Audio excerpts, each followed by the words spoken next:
अस्सलामु अलैकुम वरहमतुल्लाहि वबरकातुहू।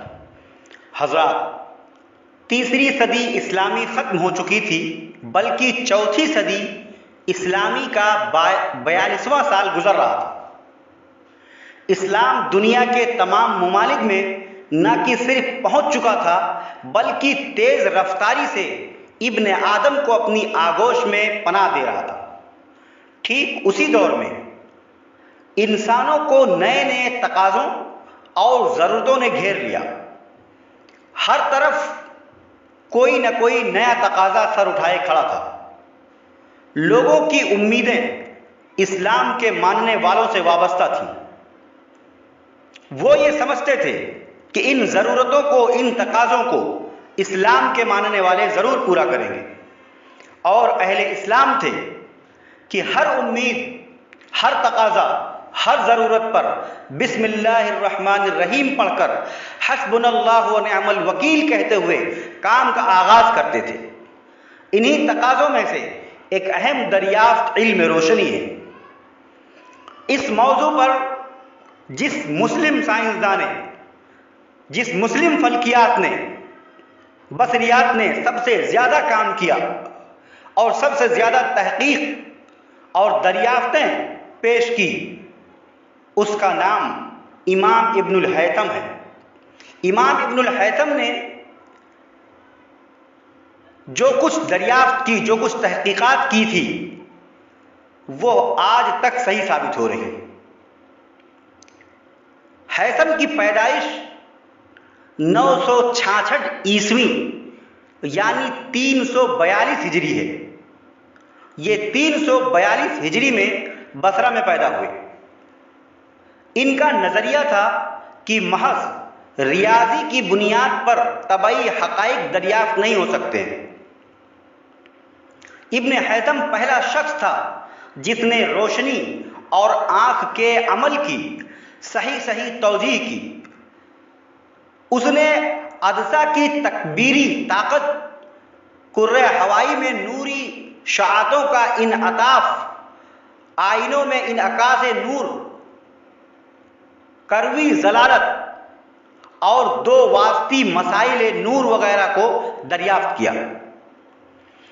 जो कुल्लियात यानी उसूल उस जमाने में इब्नुल हैथम ने वज़ा किए थे, वो आज तक दुरुस्त चले आ रहे हैं।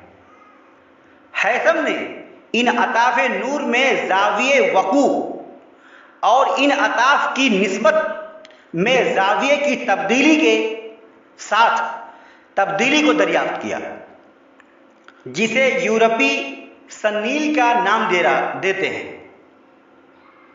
इब्नुल हैथम का ज़्यादातर काम रोशनी पर था। इसने बसरियात या इल्म मनाजिर को आगे बढ़ाया। अफसोस कि 17वीं सदी में इसका सेहरा न्यूटन के सर बांधा जाने लगा, लेकिन यह हकीकत है कि न्यूटन की मालूमात का ताल्लुक या बुनियाद इमाम इब्नुल हैथम की किताब अल मनाजिर से है। अगर इमाम इब्नुल हैथम अल मनाजिर न लिखते तो न्यूटन की कोई भी तहकीक सामने ना आती। उसने इमाम इब्नुल हैथम की किताब अल मनाजिर को बुनियाद बनाकर इल्म बसरियात को आगे बढ़ाया। इब्नुल हैथम से पहले यूनानी हुक्मा यानी साइंसदान ये समझते थे कि रोशनी आंख पर पड़ती है, तो आंख में से नजर की शुआएं निकलकर जिस चीज पर पड़ती हैं वो नजर आती है। यह अजीब व गरीब नजरिया मुद्दतों दुरुस्त तस्लीम किया जाता रहा। दुनिया में इब्नुल हैथम पहला शख्स है जिसने रोशनी के मनबा और अदसे के जरिए उसके अक्स का दरमियानी ताल्लुक मालूम करके एक ऐसा मसला हल किया जो आज भी अल हेज़न के मसले के नाम से मशहूर है। उसने नील के सैलाबों और गर्मी में पानी की कमी के मसाइल का हल यूं निकाला था कि असवान, जो एक जगह का नाम है, उसके करीब बंद बांध कर पानी का जखीरा किया जाए जो गर्मियों में काम आ सके। हाकिम को यह मंसूबा पसंद आया और उसने इब्नुल हैसम को काहिरा बुला लिया और बड़ी हौसला अफजाई की और बहुत सारे पैसे और कारकुनों का बड़ा अमला देकर बंद बांधने का हुक्म दिया। लेकिन इब्नुल हैसम ने जब दरिया का जायजा लिया तो उनको इस बात का एहसास हुआ कि इस जमाने के महदूद वसाइल दरिया के सामने बेबस हैं। इब्नुल हैसम ने हाकिम को साफ साफ बता दिया कि बंद बांधना उसके बस से बाहर है। हाकिम ने तो उसे कुछ न कहा, लेकिन अपने सुनहरे सपने को टूटता देखकर वो इनसे नाराज हो गया, हद दर्जा मुखालिफ हो गया।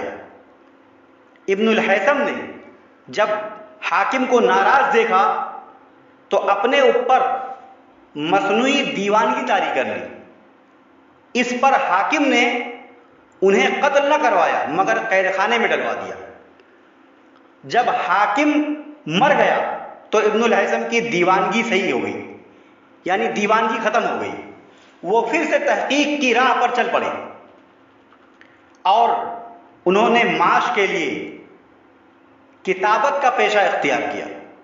उसने अपने इंतकाल तक की तहकीकात पर मुश्तमिल जामे किताब अल मनाजिर लिखी। इब्नुल हैसम ने बताया कि रोशनी हवा की तरह आवारा नहीं होती है, बल्कि रोशनी सीधे खतूत में सफ़र करती है और उसे गुजरने के लिए किसी न किसी खतूत की ज़रूरत पड़ती है। ये वास्ते 3 किस्म के होते हैं, शाफ, नीम शफ़ाफ और गैर शफ़ाफ। इब्नुल हैसम ने सबसे पहले यह बताया कि जब रोशनी किसी सुराख से गुजरती है तो वो सामने के पर्दे पर उस जिस्म का उल्टा अक्स बनाती है जिसमें से वो आ रही हो, गोया उसने सुई छेद कैमरे का तस्वुर पेश किया।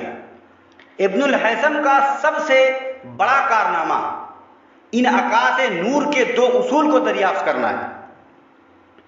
पहला उसूल यह है कि शुआएं वाक़े यानी आने वाली शुआएं और शुआएं मुनअक्स यानी जाने वाली शुआएं अमूद के दोनों तरफ वाक़े होती हैं और इसके बराबर जाविये बनाती हैं, यानी जाविये वक़ू जाविये इनअकास के बराबर होता है। यह पहला उसूल था। दूसरा उसूल ये कि जब रोशनी किसी किसी की एक शय पर पड़ती है तो वो शुआओं वक़ू, शुआए इनअकास और अमूद तीनों एक सतह में वाक़े होती है। इब्नुल हैसम ने इन उसूलों को न सिर्फ नज़रियाती तौर पर सिर्फ पेश किया बल्कि इनका प्रैक्टिकल यानी अमली सबूत भी दिया। उसने एक तारीक कमरे में, एक अंधेरे कमरे में सुराख किया जिससे धूप की किरणें फर्श पर पड़ती थी। वहां उसने सादा आईने का टुकड़ा रख दिया जिससे आने वाली शुआएं दूसरी तरफ को मुनअक्स हो गई। दोनों के दरमियान उसने एक छड़ी आईने पर खड़ी कर दी और फिर उसी के गिर्द बनने वाले जावियों की पैमाइश की।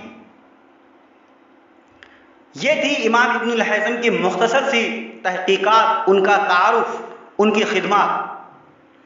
हम इंशाअल्लाह ताला आइंदा भी असलाफ अकाबिर के कारनामे आपके सामने रखते रहेंगे। हजरात, आप ये मत भूलिए कि इन तारीखी वाक़यात को बयान करने का असल मकसद नई नस्ल को असलाफ की राह पर चलाना और नए नए तहकीकात पर उभारना है। इन्हीं बातों के साथ मुझे इजाज़त दीजिए, इंशाअल्लाह फिर मिलेंगे। अगर बातें पसंद आएँ तो आप लाइक कीजिए, कमेंट्स कीजिए और हमारे चैनल को सब्सक्राइब कीजिए। दोस्त और अहबाब में चैनल का तारुफ करवाइए। अस्सलामु अलैकुम व रहमतुल्लाह।